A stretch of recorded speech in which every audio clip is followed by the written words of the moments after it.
चांग झान उसे लगातार नकारता रहा, लेकिन उसकी प्रतिष्ठा बहुत अधिक थी। वो लगभग सभी की पूजा की वस्तु बन गया था। चाहे वो कुछ भी कहे, सभी ने मना कर दिया। असहाय, उसके पास खुद को मजबूर करने के अलावा कोई विकल्प नहीं था। हालांकि उसके मन में एक योजना थी। कुछ दिनों के बाद वो युद्ध राजा शहर छोड़ देगा। उस समय वो रक्त चाकू युद्ध राजा चांग ताओ को कुलपति बनने देगा। एक परिवार बनने के बाद चांग झान ने अपनी सारी संपत्ति निकाल ली। उसने कुछ कीमती साधना संसाधन चुने और उन्हें उपस्थित सभी लोगों को दे दिया। जिन शिष्यों ने भोज में भाग नहीं लिया, उनमें से प्रत्येक के पास एक उपहार था। एक और उत्सव मनाया गया। पूरा युद्ध राजा शहर एक नए साल की तरह था। रंगीन लालटेन और लालटेन से सजाया गया था। हर कोई 100 राजाओं के परिवार और चांग परिवार के विलय और चांग झान के परिवार के कुलपति बनने की बात कर रहा था। जब खबर फैली तो भीड़ में कोहराम मच गया और पूरी दुनिया हैरान रह गई। चाहे वो धार्मिक मार्ग हो, शैतानी मार्ग हो, शैतानी मार्ग हो, बुद्ध मार्ग हो या बर्बर कबीला हो, दिव्य रक्त महाद्वीप की सभी शक्तिशाली ताकतें डरी हुई थी। 100 राजा परिवार और चियांग परिवार, जिसमें चियांग झान था, विलीन हो गए थे और चियांग झान न्यू एर का प्रभारी था। वो लोगों के एक समूह का नेता था। उसने एक साथ हजारों अमर राजाओं का पालन पोषण किया था। ये एक नया जन्मा परिवार था। वे दिव्य रक्त महाद्वीप में सच्ची नंबर एक शक्ति बन गए थे। उन्हें भड़काने की हिम्मत कौन करेगा? मृत्यु ही एकमात्र परिणाम था। दिव्य मार्शल संप्रदाय और सरणी संप्रदाय को खबर मिली थी कि वे उन्हें बधाई देने के लिए हजारों मील की यात्रा करके युद्ध राजा शहर आए हैं। बार ड्रैगन कबीले और पश्चिमी क्षेत्र के बुद्ध संप्रदाय ने भी दर्जनों अमर राजाओं को उनसे मिलने के लिए भेजा था। ये केवल 3 प्रमुख शक्तियां नहीं थी जिन्होंने खबर सुनी और कदम उठाया। दरअसल दिव्य रक्त महाद्वीप की सभी प्रमुख शक्तियां महान उपहारों के साथ वारकिंग सिटी में आई थी। वे सभी चियांग झान और चियांग परिवार के साथ अच्छे संबंध स्थापित करना चाहते थे और उनके करीब जाना चाहते थे। हर कोई चियांग झान को बधाई देने के लिए हर दिशा से आया था। दिव्य रक्त महाद्वीप के लगभग सभी अमर राजा वारकिंग सिटी में एकत्र हुए थे। हर कोई चियांग झान के अजेय आचरण को अपनी आंखों से देखना चाहता था। केवल आधे महीने के समय में वारकिंग सिटी की सभी सराय लोगों से भर गई। हर परिवार और परिवार चियांग झान के विशेषज्ञ को अपना सम्मान देने आया था। ये एक अभूतपूर्व स्वर्ण युग था। चियांग झान इस स्वर्ण युग का मुख्य पात्र था। उसका नाम सभी के द्वारा पूजनीय था। उसकी महिमा ने अतीत और वर्तमान को रोशन कर दिया। ऐसी स्थिति का सामना करते हुए चाहे चियांग झान कितना भी चिंतित क्यों न हो, वो स्टार प्राचीन पथ पर नहीं जा सकता था। हालांकि वो लीजेंडरी किंग था और चियांग परिवार काफी शक्तिशाली था, लेकिन दुनिया के नायकों को नाराज करना अच्छी बात नहीं थी। इसके अलावा इसकी कोई जरूरत नहीं थी। चियांग झान ने दूर से आए विशेषज्ञों का स्वागत करने के लिए लोगों को भेजा और व्यक्तिगत रूप से चियांग परिवार को सभी अमर राजा दिए। उन्होंने फैंगसेन, फुतुजी और अन्य लोगों को स्थानिक शक्ति का सही अर्थ समझाने के लिए भी भेजा। बाद में दिव्य मार्शल संप्रदाय, सरणी संप्रदाय, बार ड्रैगन कबीले और संत बुद्ध संप्रदाय के विशेषज्ञ भी सुनने के लिए शामिल हुए। चियांग झान के सावधानी पूर्वक मार्गदर्शन के साथ फैंगसेन और फुतुजी पहले व्यक्ति थे जिन्होंने अराजक गुफा चरण के आधे चरण को तोड़ा। मुट्ठी राजा चियांग तियान्युन के बाद रक्त चाकू युद्ध राजा चियांग ताओ और गोल्डन स्पीयर युद्ध राजा चियांग एओ भी लीजेंडरी किंग बन गए। जहां तक दूसरों की बात है, प्रतिभा की कमी के कारण वे केवल मूल बातें ही देख सकते थे। फिर भी सभी अमर राजाओं की ताकत में बहुत अधिक वृद्धि हुई थी। उनमें से कुछ ऐसे भी थे जो लगभग विशालकाय कुल्हाड़ी राजा की बराबरी कर सकते थे। बाशी, ताओवो राजा, असंख्य विष राजा, रक्त कारागार राजा और बर्बर ऊर्जा राजा, दिव्य मार्शल संप्रदाय, सरणी संप्रदाय, बार ड्रैगन कबीले और संत बुद्ध संप्रदाय सभी ने अजय राजाओं का उत्पादन किया था।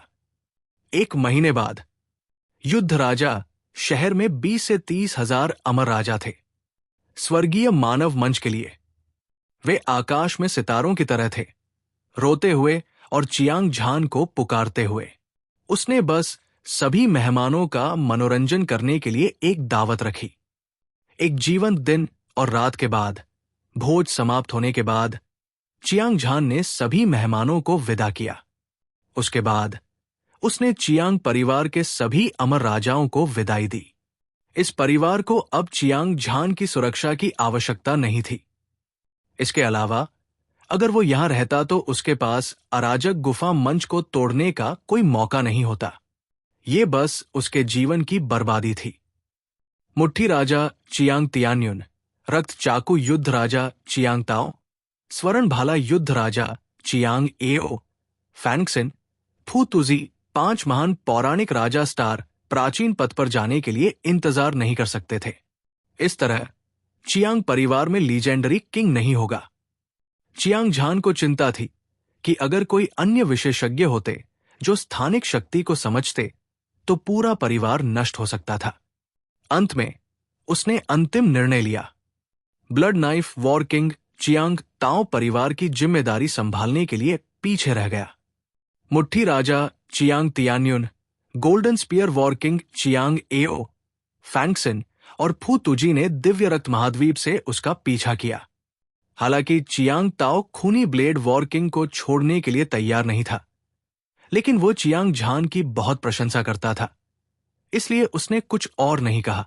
सब कुछ तय होने के बाद चियांग झान मुट्ठी राजा Chiang Tianyun, golden spear war king Chiang Ao, Fangxin, Fu Tuzi और अन्य लोगों को वॉर किंग सिटी से बाहर ले आया, लेकिन वे सीधे स्टार प्राचीन पथ पर नहीं गए। इसके बजाय वे प्राचीन किंग सिटी की ओर उड़ गए। ऐसा इसलिए था क्योंकि मुट्ठी राजा Chiang Tianyun, golden spear war king Chiang Ao और फैंगसिन को अपनी ताकत का परीक्षण करना था। हालांकि ये उनकी ताकत का परीक्षण करने के लिए कहा गया था, चियांग झान मुट्ठी राजा चियांग तियान्युन, गोल्डन स्पीयर और वॉर किंग को जानता था।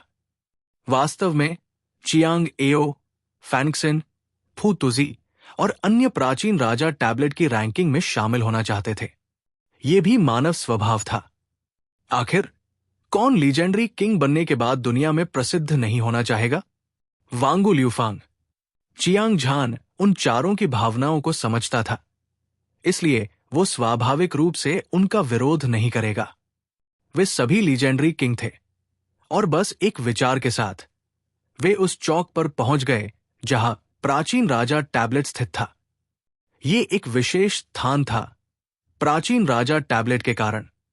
दिव्य रक्त महाद्वीप के पूर्व, दक्षिण, पश्चिम और उत्तर में बीच में 5 बड़े क्षेत्रों के अमर राजा अक्सर यहां रैंक करने के लिए आते थे, इसलिए यह हर दिन एक शानदार अवसर होता था। इसके अलावा बड़ी संख्या में अमर राजाओं के चियांग झान को अपना सम्मान देने के बाद उनमें से कई अपनी ताकत का परीक्षण करने के लिए प्राचीन राजा शहर में आए। इसलिए प्राचीन राजा शहर के सभी नायक यहां एकत्र हुए थे और जितने बादल आसमान में थे उतने ही विशेषज्ञ थे। जिस चौक पर प्राचीन राजा की पट्टिका स्थित थी वो लोगों से भरा हुआ था और ध्वनि तरंगे इतनी तेज थी कि आसमान हिल गया। इस समय जब सभी ने चियांग झान और अन्य लोगों को पतली हवा से प्रकट होते देखा तो वे तुरंत उत्साहित हो गए। तीसरे चाचा, आप बड़े हैं, इसलिए आप परीक्षा देने वाले पहले व्यक्ति होंगे। चियांग झान ने शोरगुल मचाती भीड़ पर नजर डाली, फिर मुट्ठी राजा चियांग तियान्युन की ओर मुड़े और कहा, मिलियन परिवारों और चियांग परिवार के विलय के बाद वो दूसरे पक्ष को तीसरा चाचा कहेगा। मुट्ठी राजा चियांग तियान्युन थोड़ा मुस्कुराया। उसने अपनी सांस रोक ली और अपने मन को एकाग्र किया। उसकी आंखें बिजली की तरह चमक रही थी। वो अपनी शक्ति को चरम अवस्था तक ले जाता रहा और फिर अपनी मुट्ठी को प्राचीन राजा की गोली पर घुमाया। धमाका! एक खंभे के हिलने की तरह राजसी प्राचीन राजा की गोली हिंसक रूप से हिल गई और एक काले दिव्य प्रकाश के साथ फट गई। 10वां स्थान। मुट्ठी राजा चियांग तियान्युन वास्तव में पौराणिक राजा है और वो प्राचीन राजा की गोली पर 10वें स्थान पर है। भीड़ से विस्मय की आवाजें आई और सभी की नजरें प्राचीन राजा की गोली पर टिकी थी। चियांग झान कोई अपवाद नहीं था। उसने काले रंग की प्राचीन राजा की गोली देखी। ये शीर्ष 10 में से एक थी। पौराणिक राजा। 10वें स्थान पर नरक राजा। हुआंग तियान की जगह मुट्ठी राजा चियांग तियान्युन ने ले ली थी। ये रैंकिंग अगोचर लग रही थी, लेकिन मौजूद सभी लोग हैरान थे। कोई और कारण नहीं था। पौराणिक राजा को दिव्य रक्त महाद्वीप के सर्वोच्च विशेषज्ञ के रूप में जाना जाता था और वो अन्य सभी विशेषज्ञों से ऊपर था। एक बार जब वो प्रकट होता तो दुनिया में हर कोई चौंक जाता। पिछली बार जब चियांग झान लीजेंडरी किंग बना था तो उसने अनगिनत लोगों को चौंका दिया था। अब मुट्ठी राजा चियांग तियान्युन ने अपनी शक्ति का खुलासा किया था। उसने अपने आसपास के सभी विशेषज्ञों को लगभग डरा दिया था। हालांकि चौंकाने वाली घटना अभी शुरू हुई थी। इसके बाद चियांग एओ, गोल्डन स्पीयर और वॉर किंग प्राचीन राजा टैबलेट के 9वें रैंक पर पहुंच गया। चियांग झान को एक तरफ रखते हुए चियांग परिवार से पहले से ही 3 लीजेंडरी किंग थे जो प्राचीन राजा टैबलेट पर चढ़े थे। वे क्रमशः पहले, 9वें और 10वें स्थान पर थे। ये किस तरह का गौरव और गौरव था। हर कोई बार बार चौंक गया, लेकिन अंत में वे पूरी तरह से सुन्न हो गए। फिर भी उनका ज्यादातर ध्यान चियांग झान पर केंद्रित था। वो पहला व्यक्ति था जिसने लीजेंडरी किंग के स्तर तक सफलतापूर्वक साधना की थी। उसकी ताकत निश्चित रूप से मुट्ठी राजा चियांग तियान्युन और गोल्डन स्पीयर और वॉर किंग चियांग एओ से आगे निकल गई। हर कोई चियांग झान की अजेय शक्ति को अपनी आंखों से देखने के लिए उत्सुक था। चियांग झान, मुझे लगता है कि तुम मेरे बड़े भाई से भी ज्यादा ताकतवर हो। आओ, हम अपने क्षितिज को व्यापक बनाएं।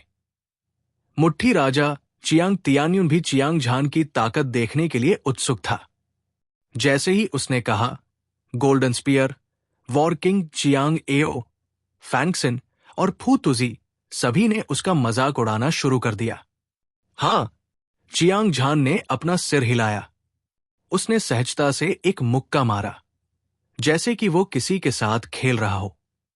ये बहुत बचकाना है, किसी ने भावुक होकर कहा। अनगिनत विशेषज्ञ आपस में फुसफुसाए और चर्चा की। अभी अभी मुट्ठी राजा Chiang Tianyun, golden spear, war king Chiang Ao सभी ने शीर्ष युद्ध शक्ति को उजागर किया। जहां तक चियांग झान का सवाल है, उसने सहजता से एक मुक्का मारा। वो लीजेंडरी किंग की रैंकिंग को कैसे तोड़ने की कोशिश कर रहा था। वो स्पष्ट रूप से अपनी कब्र पर कागज का एक टुकड़ा जलाकर खुद को मूर्ख बनाने की कोशिश कर रहा था। चियांग झान को सहजता से मुक्का मारते देखकर ये ताकत की परीक्षा या रैंकिंग की परीक्षा नहीं लग रही थी। हर कोई इसके बारे में बात कर रहा था, संदेह से भरा हुआ। इस तरह का रवैया एक मजाक की तरह था। परीक्षण का परिणाम उसकी ताकत के 10वें हिस्से से भी कम था। जहां तक प्राचीन राजा की तालिका में उसकी रैंकिंग का सवाल है, तो कोई उम्मीद नहीं थी। किसी को यह जानना था कि प्राचीन राजा की तालिका पर दर्ज मूल 10 महान पौराणिक राजा, उनमें से हर एक एक अद्वितीय विशेषज्ञ था जिसने दुनिया को हिला दिया, नीची नजर से देखा और सभी द्वारा पूजनीय था। कोई फर्क नहीं पड़ता कि कौन प्राचीन राजा की तालिका पर चढ़ना चाहता था। ऐसा करने के लिए उन्हें उनसे अधिक शक्तिशाली होना था। यह ठीक इसी वजह से था कि मुट्ठी राजा चियांग तियान्युन और गोल्डन स्पीयर चियांग एओ, जिन्होंने अभी अभी प्राचीन राजा की तालिका की रैंकिंग में प्रवेश किया था, सभी ने अपनी सबसे शक्तिशाली ताकत का प्रदर्शन किया। फिर भी वे केवल 9वें, 10वें और अंतिम 2 स्थान पर थे। हालांकि भले ही चियांग झान मुट्ठी राजा, चियांग तियान्युन और चियांग एओ गोल्डन स्पीयर और युद्ध राजा चियांग एओ से अधिक शक्तिशाली था, वो अपनी ताकत के 10वें हिस्से के साथ प्राचीन राजा की पट्टिका पर कैसे चढ़ सकता था? वास्तव में केवल उपस्थित लोग ही भ्रमित नहीं थे। यहां तक कि मुट्ठी राजा चियांग तियान्युन, गोल्डन स्पीयर और युद्ध राजा चियांग एओ, फैंक्सिन, फूतुजी और अन्य लोगों के चेहरे पर भी उलझन थी। गड़गड़ाहट। ठीक इसी समय प्राचीन राजा की पट्टिका अचानक हिंसक रूप से हिल गई। प्राचीन राजा की पट्टिका की सतह पर कहीं से भी घने दरारें दिखाई दी, जैसे कि टूटे हुए कांच की तरह, जिसने वहां मौजूद सभी लोगों को चौंका दिया। फिर प्रकाश की एक काली किरण निकली और पूरे चौक को एक असीम मोह की तरह घेर लिया। हर कोई स्तब्ध था और उनकी आंखों में अविश्वास दिखाई दिया, क्योंकि प्राचीन राजा की पट्टिका में शीर्ष 10 महान राजाओं की रैंकिंग में जबरदस्त बदलाव आया था। अजेय युद्ध राजा, जो पिछली रैंकिंग में पहले स्थान पर था, ने सभी महान राजाओं को पीछे छोड़ दिया था। चियांग तियानकी की जगह संप्रभु युद्ध राजा चियांग झान ने ले ली थी। ये दृश्य बहुत चौंकाने वाला था। हालांकि वहां मौजूद हर कोई इसे स्पष्ट रूप से देख सकता था, लेकिन वे अपनी आंखों पर विश्वास नहीं कर पा रहे थे। मुट्ठी राजा चियांग तियान्युन, गोल्डन स्पीयर, युद्ध राजा चियांग एओ, फैनक्सिन और फूतुजी सभी हैरान और अवाक थे। पूरे चौक में केवल चियांग झान चुपचाप खड़ा था। उसकी अभिव्यक्ति हमेशा की तरह ही थी और उसके बाल हवा में लहरा रहे थे। उसकी चमकदार आंखें इंद्रधनुष की तरह चमक रही थी और चकाचौंध कर रही थी। दुनिया को नीचे देखने के वीर भाव ने सभी को और भी राहत महसूस कराई। चियांग झान को अपनी ताकत का सही अंदाजा था। जब से वो महान राजा बना है, वो हर दिन कड़ी मेहनत कर रहा था। यहां तक कि जब वो अस्थायित्व की गोली को परिष्कृत कर रहा था, तब भी उसने चियांग परिवार के लोगों को स्थानिक शक्ति का सही अर्थ समझाना कभी बंद नहीं किया था। ये समय अवधि उसके आसपास के लोगों के लिए केवल 40 दिनों के आसपास थी। हालांकि चूंकि चियांग झान ब्लेड भगवान की लाश के आंतरिक स्थान में था, इसलिए साधना का एक दिन 10 वर्षों के बराबर था। दूसरे शब्दों में, उसने लगभग 400 वर्षों तक साधना की थी। ये कल्पना की जा सकती थी। उसकी युद्ध शक्ति स्वाभाविक रूप से अद्वितीय और अद्वितीय थी। आखिरकार चियांग झान की प्रतिभा और नींव दिव्य रक्त महाद्वीप में सबसे शक्तिशाली थी। यहां तक कि वे प्रसिद्ध और प्रभावशाली पौराणिक राजा भी शायद उनसे मुकाबला नहीं कर पाएंगे। इसके अलावा चियांग झान ने एक बार मुट्ठी राजा चियांग तियान्युन से सुना था। अजेय युद्ध राजा चियांग तियानकी उस दिन प्राचीन राजा गोली का चैंपियन था, जिस दिन वो पौराणिक राजा बना था, और उसने पौराणिक राजा से 400 साल अधिक प्रशिक्षण लिया था। अगर उसे से आगे निकलने के लिए अभी भी अपनी सबसे मजबूत लड़ाकू ताकत का इस्तेमाल करना पड़े, तो वो बहुत बेकार होगा। हे भगवान, मुझे उम्मीद नहीं थी कि चियांग झान इतना भयानक होगा। कुछ देर की खामोशी के बाद भीड़ से आश्चर्य की चीख सुनाई दी। एक पल में पूरी भीड़ में कोलाहल मच गया और ध्वनि की लहरें आसमान तक पहुंच गई। चियांग झान की धरती हिला देने वाली ताकत से हर कोई हैरान था। ये युवक पौराणिक अजेय युद्ध देवता की तरह था। उसकी क्यूई पूरी दुनिया को निगल सकती थी और वह दुनिया का राजा था। उसकी बेमिसाल खूबसूरती आसमान के नीचे बेमिसाल थी। वो सबसे पवित्र आस्तिक की तरह था, जिसने आस्था के देवता को देखा था। हर कोई चियांग झान की अंतहीन प्रशंसा करता था। इससे बचा नहीं जा सकता था। चियांग झान की ताकत बहुत शक्तिशाली थी। वह उस स्तर पर पहुंच गया था जहां वह दुनिया को हिला सकता था और भूतों और देवताओं को रुला सकता था। उनके प्रतीत होने वाले सहज पंच ने न केवल 10 महान पौराणिक राजाओं को पीछे छोड़ दिया था, उन्हें प्राचीन राजा की पट्टिका में प्रथम स्थान प्राप्त था और उन्होंने प्राचीन राजा की पट्टिका को लगभग चकनाचूर कर दिया था। इस तरह की चौंकाने वाली शक्ति को दुनिया में अजेय कहा जा सकता है, जो अतीत और वर्तमान दोनों को चौंका देती है। सबसे अविश्वसनीय बात यह थी कि चियांग झान ने अभी जो ताकत दिखाई वो तो बस हिमशैल का सिरा भर थी। अगर वो अपनी सबसे मजबूत युद्ध शक्ति का प्रदर्शन करता तो कौन जानता था कि ये कितना भयानक होगा। मुट्ठी राजा चियांग तियान्युन, स्वर्ण भाला, युद्ध राजा चियांग एओ, फैनिक्सिन और फूत तुजी भी जाग गए जब उन्होंने देखा कि चियांग झान ने प्राचीन राजा की पट्टिका में आसानी से पहला स्थान प्राप्त कर लिया है। तो वे सभी उत्साहित थे और उनका खून खौल उठा। उन्होंने हमेशा चियांग झान की प्रशंसा की थी, लेकिन इस समय यह भावना उनकी हड्डियों में गहराई से समा गई थी। चियांग झान, तुमने अराजक गुफा चरण में कदम नहीं रखा है ना? मुट्ठी राजा चियांग तियान्युन हंसा। हालांकि वो जानता था कि चियांग झान दिव्य रक्त महाद्वीप में अराजक गुफा चरण में कदम नहीं रख सकता था, लेकिन चियांग झान के लिए उसकी प्रशंसा उसके शब्दों से स्पष्ट थी। हालांकि चियांग तियान्युन चियांग झान का चाचा था, वरिष्ठता के मामले में दिव्य रक्त महाद्वीप मार्शल आर्ट का सम्मान करता था, मजबूत कमजोर पर हमला करता था। जिसके पास मजबूत मुट्ठी होगी वो स्वर्ग का राजा होगा। जंगल के इस क्रूर कानून के तहत हर योद्धा मजबूत का सम्मान करता था। मुट्ठी राजा चियांग तियान्युन कोई अपवाद नहीं था। भाई जियांग, आप अजेयता के पर्याय हैं। मैं आपकी बहुत प्रशंसा करता हूं।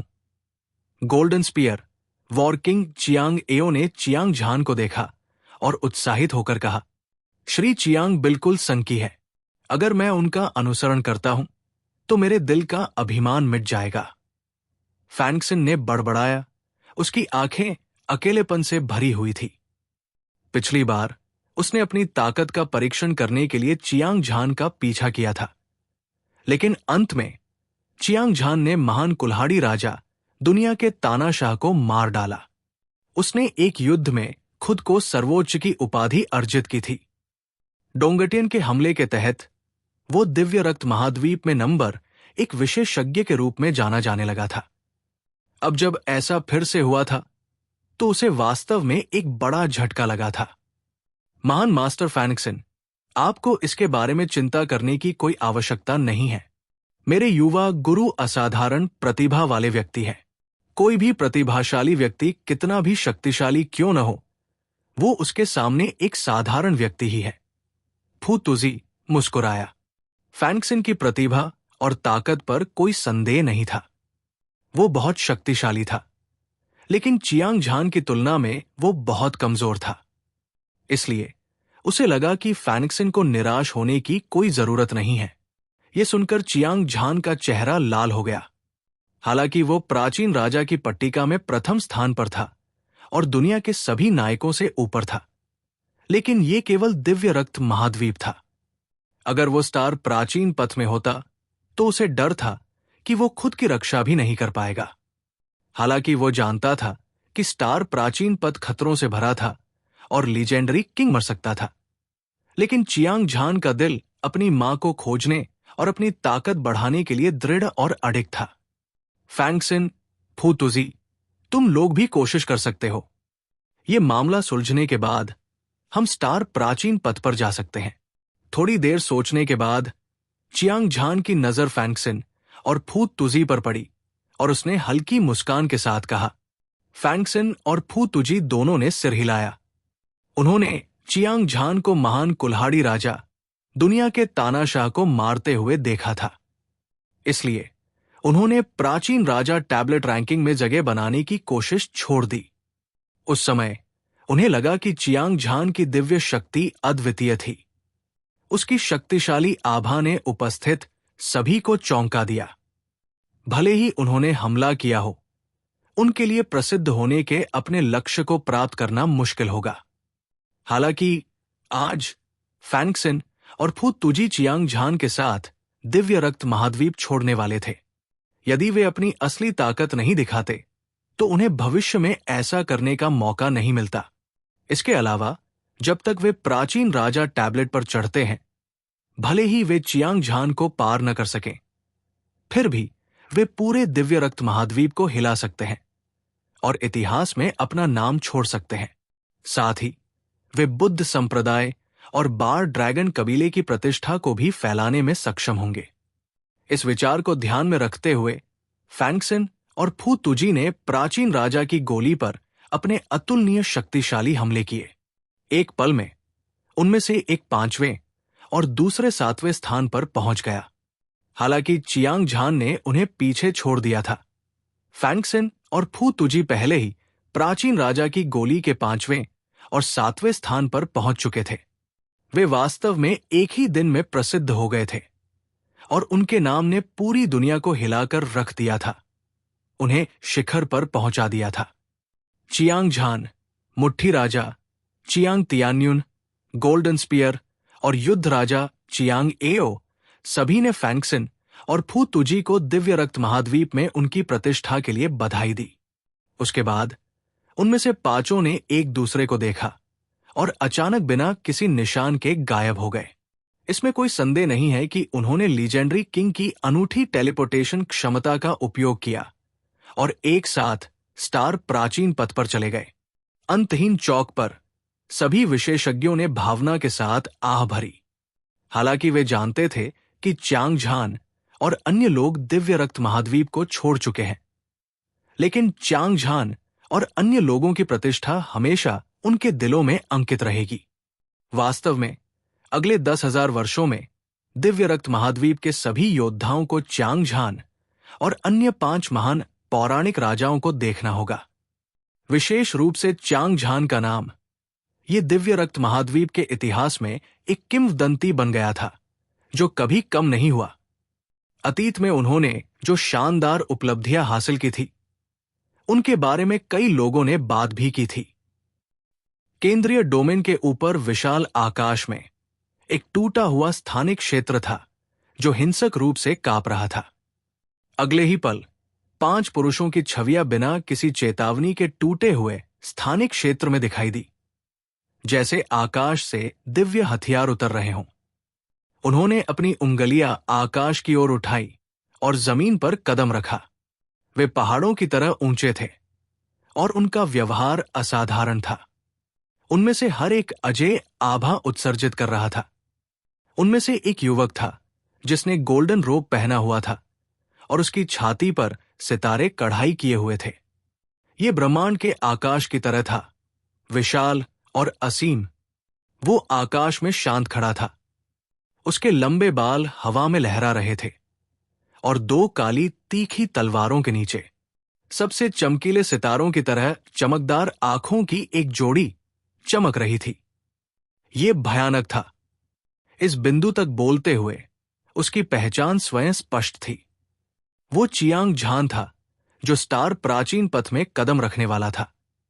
उसके चारों ओर 4 लोग स्वाभाविक रूप से मुट्ठी राजा चियांग तियान्युन, गोल्डन स्पीयर और युद्ध राजा थे। चियांग एओ, फैंक्सन और फू तुजी। इस समय चियांग झान और अन्य सभी एक स्थानिक दरार को देख रहे थे। ये किस तरह की स्थानिक दरार थी? ये सैकड़ों हजारों मील लंबी और एक प्राकृतिक खाई जितनी चौड़ी थी। ये आकाश में फैली हुई थी और एक राजसी वातावरण दे रही थी। इस स्थानिक दरार में एक थोड़ा झुका हुआ स्तंभ था जो आकाश को थामे हुए था। इसका पूरा शरीर एक स्तंभ की तरह था जो आकाश को थामे हुए था। ये एक पीला सफेद प्रकाश उत्सर्जित करता था जो खंडों जैसा दिखता था। ये किसी प्रकार के विशालकाय जानवर की रीढ़ की हड्डी जैसा दिखता था जो किसी अदृश्य स्थान तक फैला हुआ था। ऐसा लग रहा था जैसे 9 स्वर्गों को छेद दिया गया हो। अफवाहों के अनुसार स्टार प्राचीन पथ प्राचीन प्रागैतिहासिक काल की अवधि के दौरान था। एक अद्वितीय विशेषज्ञ ने सैकड़ों 9 सिर वाले बार ड्रैगन को मार डाला। इसे बार ड्रैगन की रीढ़ से परिष्कृत किया गया था। ऐसा कहा जाता था कि स्टार प्राचीन पथ 9 स्वर्गों को छेदता है।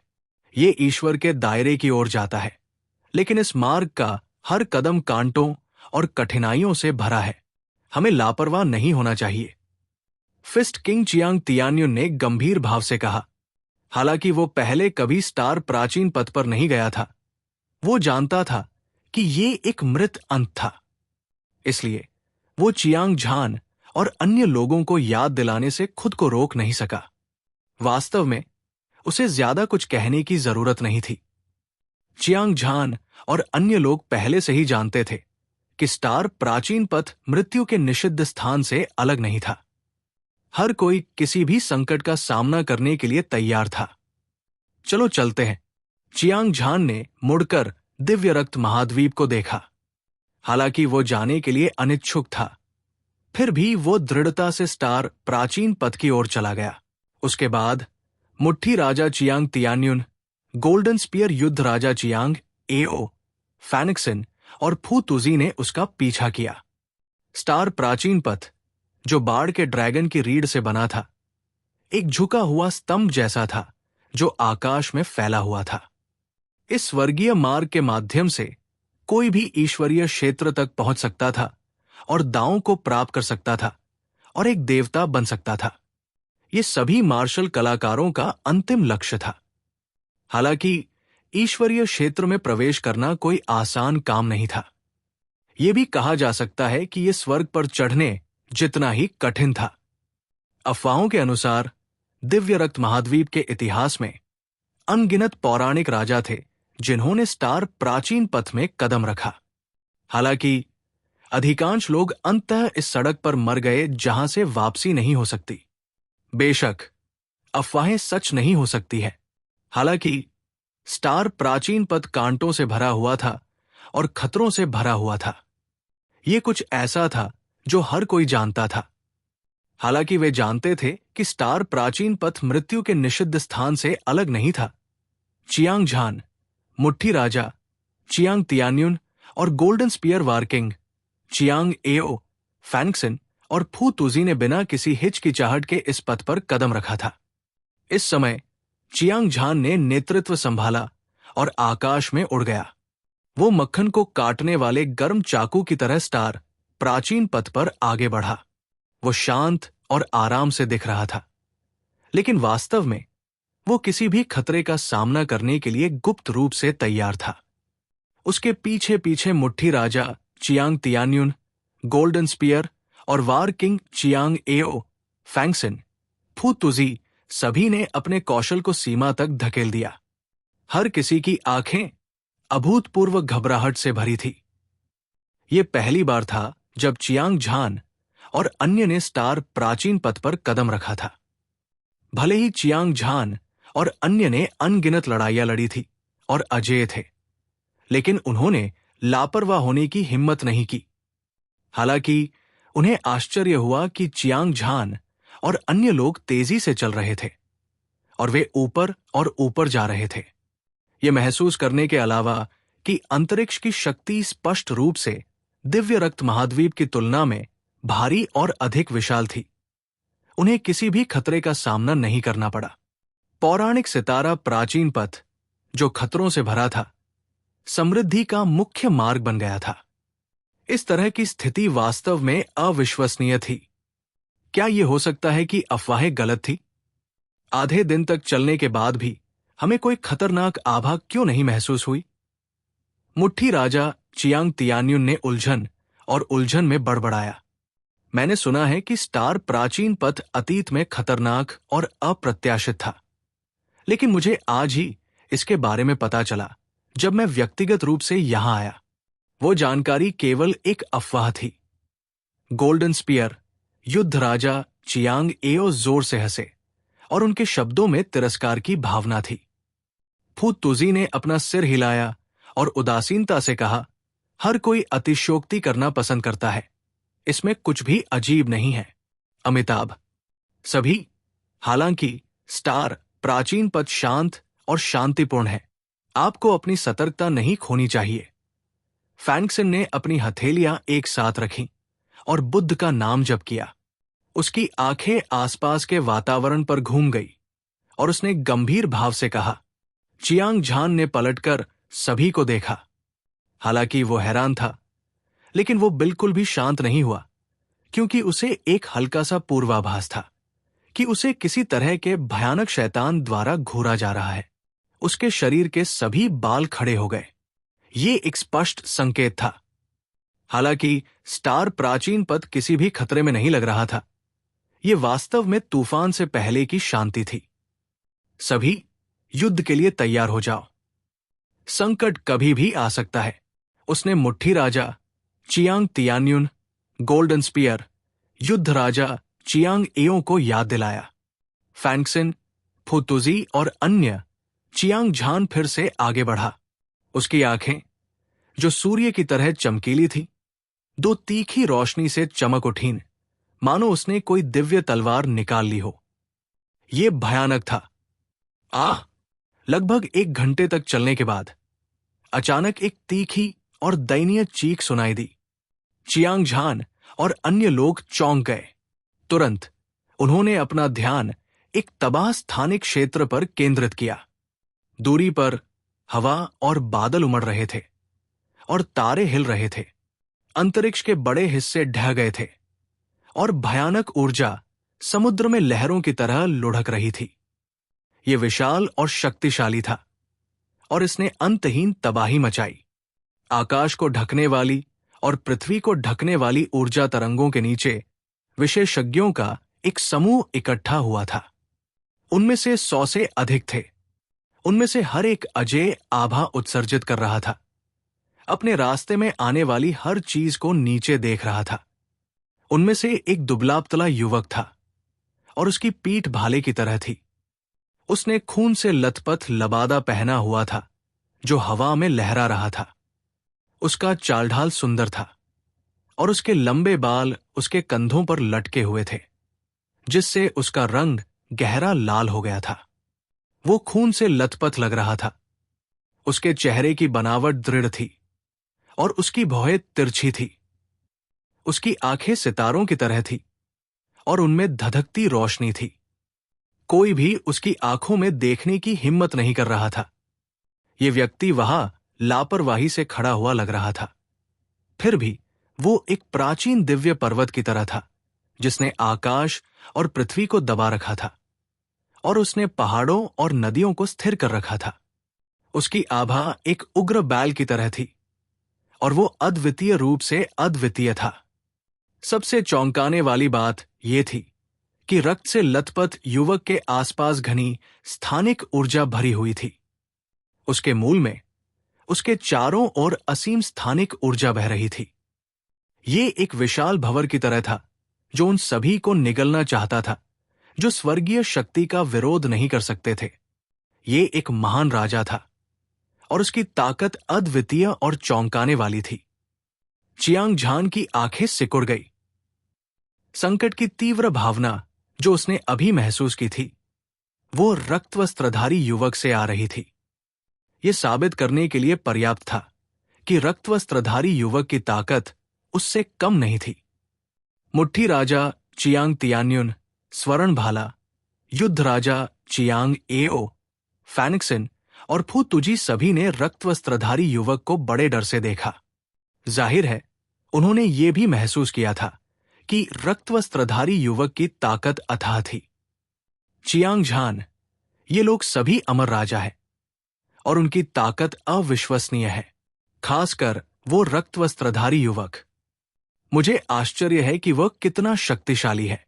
मेरी राय में यह सबसे अच्छा है कि हम वहां न जाएं और किसी भी संघर्ष से बचें। मुट्ठी राजा चियांग तियान्युन ने चुपचाप चियांग झान को चेतावनी देने के लिए एक संदेश भेजा। यह सुनकर चियांग झान ने सिर हिलाया। रक्तवस्त्रधारी युवक की ताकत को कम करके नहीं आंका जा सकता। भले ही वो रक्तवस्त्रधारी युवक को हरा दे, लेकिन उसके लिए यह आसान नहीं होगा। ऐसे शक्तिशाली विशेषज्ञ के सामने कोई भी उसे उकसाने को तैयार नहीं है, जब तक कि वो मूर्ख न हो। इसके अलावा चियांग झान और रक्तवस्त्रधारी युवक पहले कभी नहीं मिले थे, इसलिए संघर्ष शुरू करने की कोई आवश्यकता नहीं थी। सोचते सोचते चियांग झान ने अपनी राह रोकी और प्रतीक्षा करने और देखने की योजना बनाई। जूशा, मैं बिना पूरी लाश के मरना पसंद करूंगा, बजाय इसके कि तुम मेरी मासूमियत को कलंकित करो। एक ठंडी और दृढ़ आवाज के साथ दूर भीड़ से अचानक एक धरती को हिला देने वाली ऊर्जा फूट पड़ी। ऐसा लग रहा था जैसे हजारों ज्वालामुखी एक साथ फट गए हों, जिससे आकाश और धरती हिल गई हो और आकाश बिखर गया हो। असीम विनाशकारी ऊर्जा उमड़ी और फैल गई। 100 से ज्यादा विशेषज्ञ तुरंत पीछे हट गए और चिंता में अंतहीन चिल्लाने लगे। तुम आत्मविनाश करना चाहते हो? जिया यू, तुम्हारे पास अब ये मौका नहीं है। रक्त वस्त्रधारी युवक ठंडी मुस्कान के साथ मुस्कुराया। उसकी चमकती आंखों में कामुकता का एक स्पर्श दिखाई दिया। उसके बाद उसने अपना हाथ हिलाया और पूरा स्थानिक क्षेत्र जम गया। आध्यात्मिक ऊर्जा जम गई और सब कुछ सील हो गया। दुनिया अचानक शांत हो गई। हर कोई पूरी तरह से कैद हो गया और एक भी उंगली हिलने में सक्षम नहीं थी। चियांग झान ने महसूस किया कि उसके अंग अकड़ गए हैं और उसका खून और क्यूई जम गए हैं। वो हैरान होने से खुद को नहीं रोक सका। हालांकि न केवल वो रक्तपोषित युवा की ताकत से भयभीत था, बल्कि वो क्रोधित भी था, क्योंकि अभी गुस्से वाली आवाज चियांग झान को बहुत परिचित थी। उसे लगभग यकीन था कि ये जिया यू थी। इसके अलावा रक्तपोषित युवा ने जिया यू का नाम भी पुकारा। इससे चियांग झान का दिल हत्या के इरादे से उमड़ पड़ा। कुछ समय पहले जब चियांग झान प्रशिक्षण के लिए नौ-नीदर भ्रम क्षेत्र में गया था, तो उसकी मुलाकात जिया यू से हुई और वे दोनों एक साथ गए। उन्होंने अपनी जान जोखिम में डालकर एक गहरा रिश्ता बनाया। बाद में चियांग झान को बचाने के लिए जिया यू की मृत्यु हो गई। हालांकि ये एक घोटाला था। जिया यू ने अपना नाम बदलकर जिया फेक्सो रख लिया। फिर वो चियांग झान के साथ नरक 18 परत में चली गई। खासकर चियांग झान द्वारा दिव्य मार्शल संप्रदाय के खिलाफ विद्रोह करने के बाद। हमेशा की तरह जिया यू ने चियांग झान को चेतावनी देने के लिए एक संदेश भेजा। इस तरह की भावना चियांग झान इसे कभी नहीं भूलेगा। ये वास्तव में इस जटिल रिश्ते की वजह से था कि चियांग झान ने दिव्य मार्शल संप्रदाय के मास्टर को जाने देने के लिए अपनी जान जोखिम में डाल दी, जब उसे पता चला कि जिया यू दिव्य मार्शल संप्रदाय के मास्टर की बेटी थी। उसके बाद जब चियांग झान ने अजय दानव भगवान को मार डाला, तो उसने पाया कि दिव्य मार्शल संप्रदाय के मास्टर और जिया यू चुपचाप चले गए थे। उस समय तक चियांग झान ने जिया यू को फिर कभी नहीं देखा था। चियांग झान का जिया यू के साथ एक विशेष संबंध था। आखिरकार उसने वे हास्यास्पद चीजें इसलिए की थी क्योंकि वो उसके साथ रहना चाहती थी। चियांग झान कैसे चुपचाप खड़ा रह सकता था जब ऐसी महिला जो उससे बहुत प्यार करती थी खतरे में थी? धमाका! एक विचार के साथ चियांग झान के शरीर से एक अद्वितीय हत्या का इरादा उभर आया। ये लाशों के पहाड़ और खून के समुद्र की तरह था।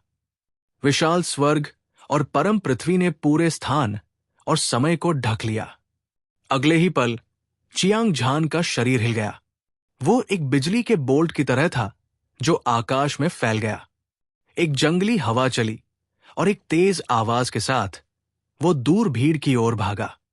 मुट्ठी राजा चियांग तियान्युन, सुनहरा भाला चियांग एओ, फैंगसिन, फुतुजी के हर एक चेहरे पर सदमा दिखाई दिया। वे वास्तव में समझ नहीं पाए कि चियांग झान स्पष्ट रूप से अपने रास्ते पर रुक गया था। वो अचानक उन अपरिचित विशेषज्ञों पर हर कीमत पर हमला क्यों करेगा? ये सही है, चियांग झान ने स्पष्ट रूप से अपनी हत्या की मंशा को उजागर कर दिया था। ये उसके शरीर से फूटने वाली तीव्र हत्या की मंशा से देखा जा सकता था। हालांकि वो हैरान था।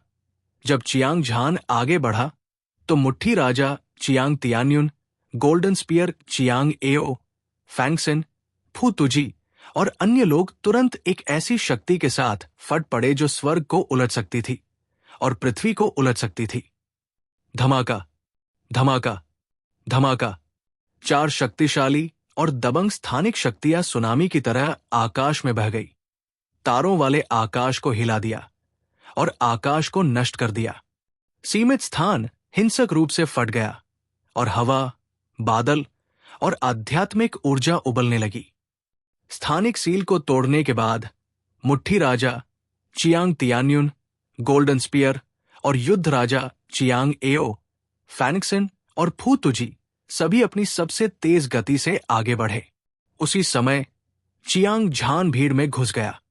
जहां भी वो गुजरा, आसपास के दर्जनों अमर राजा मौके पर उड़ गए। ये कौन है? खून से लथपथ युवक शेर और बाघ की तरह दहाड़ रहा था। उसकी दहाड़ ने आसमान को हिला दिया और तारों से भरे आसमान में गूंज उठी। उसने अपनी भौहें उठाई और ठंडी आंखों से चियांग झान को घूरा, अपने दिल की गहराई में हत्या के इरादे को छिपाए बिना। दूसरे अमर राजा एक पल के लिए स्तब्ध रह गए, फिर उनके चेहरे उदास हो गए। उनकी आंखें खून की प्यासी थी और अंतहीन हत्या के इरादे से भरी हुई थी। जहां तक उन विशेषज्ञों का सवाल है जिन्हें उड़ा दिया गया था, वे क्रोध से जल रहे थे। वे जोर जोर से गालियां दे रहे थे और उनकी हत्या की मंशा आसमान तक बढ़ रही थी। जब वे दूर से वापस घटनास्थल पर आए तो उन सभी ने अपने सम्राट ग्रेड खजाने की कलाकृतियां, विभिन्न कृपाण, भाले और तलवारें निकाली। हलबर्ड और कुल्हाड़ियां, हुक और कांटे, मानो उनमें सूर्य और चंद्रमा समाहित हो। असीम प्रकाश, दीप्तिमान और चकाचौंध। रक्त से लथपथ युवाओं सहित 100 से अधिक अमर राजा अपार ऊर्जा के साथ फूट पड़े, धुएं की तरह आसमान में उड़ते हुए, आकाश को भेदते हुए। इस क्षण पहाड़ ढह गए, नदी टूट गई, अंतरिक्ष फट गया और तारे हिल गए। ऐसा लग रहा था जैसे दुनिया का अंत आ गया हो। दृश्य अवर्णनीय रूप से चौंकाने वाला था।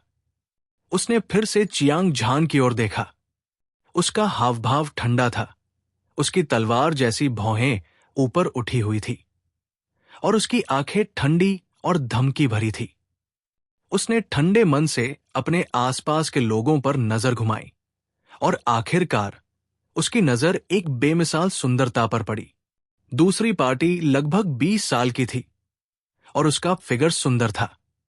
उसके खूबसूरत बाल झरने की तरह बह रहे थे और उसकी पतली भौहें और फीनिक्स आंखें फूलों की तरह सुंदर थी। हालांकि उसके कपड़े फटे हुए थे और वो एक भिखारी की तरह लग रही थी। उसके 7 छिद्रों से लगातार खून बह रहा था और यह स्पष्ट था कि उसे बहुत गंभीर चोट लगी थी। इतना ही नहीं, ये सुंदरता बिना हिले डुले मोम की मूर्ति की तरह खड़ी थी। हालांकि उसका शरीर कैद था, लेकिन उसकी चमकदार आंखें क्रोध की प्रचंड लपटों से जल रही थी।